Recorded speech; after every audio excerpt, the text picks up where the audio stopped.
Sesuai dengan surat keputusan bersama, truk over dimension overloading atau ODOL dilarang beroperasi selama operasi Ketupat Musi 2026.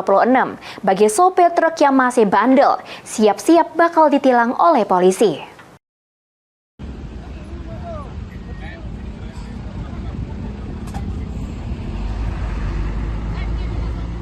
Polda Sumsel sudah melakukan himbauan bagi pengusaha angkutan barang, pemilik kendaraan serta sopir untuk mematuhi kebijakan pembatasan operasional kendaraan barang Sumbu 3 Kepoco selama operasi Ketupat Musi 2026.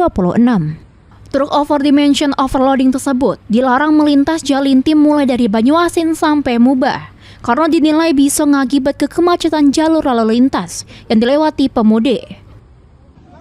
Amun sopir truk odol masih membandel, tidak ngindahke himbauan tersebut, siap-siap kepolisian bakal ngelakukan penilangan bahkan ngelakukan penahanan mobil.